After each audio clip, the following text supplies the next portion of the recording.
Hello, this week, after last time I showed you it was a German aircraft, this is the British threat to it, which would shoot them down as much as they could. The Sopwith Camel has produced the kit produced by Roden, which I've learned is made in Ukraine, so there's some,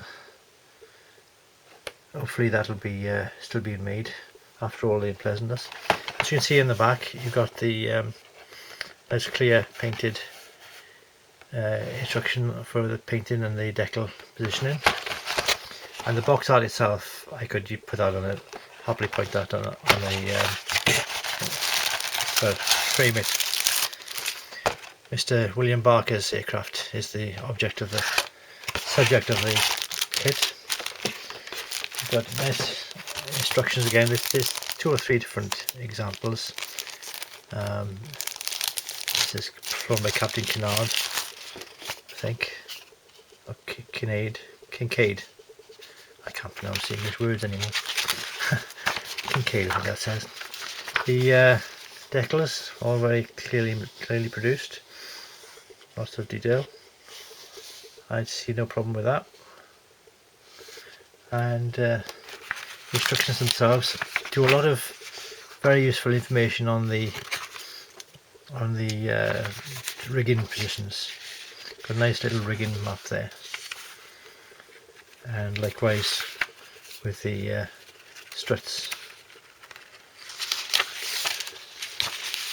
So you start off as usual, nice sprue map, and you haven't wasted time with staples, so that's good. And this little detail there of how far in things go, how much you need to be.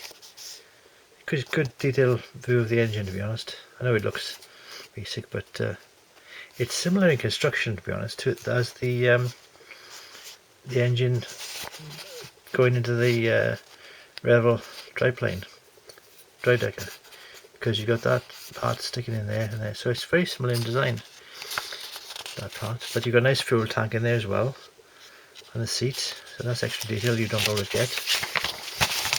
And you've got the interior detail there, which is good, bonus. And again, a nice little cockpit arrangement and fuel tanks and everything to go inside. Plenty of options for building. There's double machine gun setup.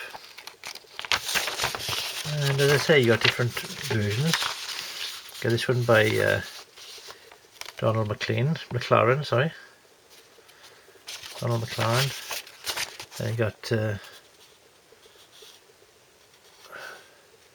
Collishaw. There's Mr. Brown's aircraft. You see everyone except for the one on the box. Anyway, that's the instructions. You've got a little acetate for the cockpit window. That's good. That's always a little bonus. The kit itself, not big, but it comes in nice 3 parts, 3 sprues. The looks as if there's been a tooling of some parts of it, because it's different colour sprues on the wings and the fuselage. A little bit of flash there, but I think that's more to do with the way that this manufacturer is maybe a short run one. I don't know, unless it's an old sprue, but this is nothing to, you can just nick that off with your fingers. You don't have to even worry about filing it. It's light sprue, light flash, if you know what I mean. I'm not going to criticise that. You got optional propellers. I don't know if you need either of them. Both of them, obviously not both, but I don't know if there's options, that's what I'm trying to say, or whether it's just from another example of the kit. You've got bombs option as well, various little skids and interior parts. Like I say, 2 parts of the engine. The tank's there, look. That focuses in it. Some very good detail on here, I think. I may be easily pleased, but I don't think so. I have criticised other kits in the past which weren't up to my view, but this one it definitely is. You got two guns here with the sights, I think that's the spade grip of the control column. And yeah, you got nice detail on the wheels themselves. See how the fabric on the spokes, if that's showing up very well. But yeah, not a large part count, but where it matters, it does the job.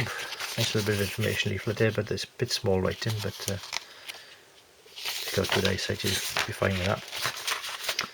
So there we go, the Roden Sopwith F.1 Camel in 172 scale. I'll enjoy building this when time comes. But for now, that's this week's model, and I'll speak to you again. Bye bye.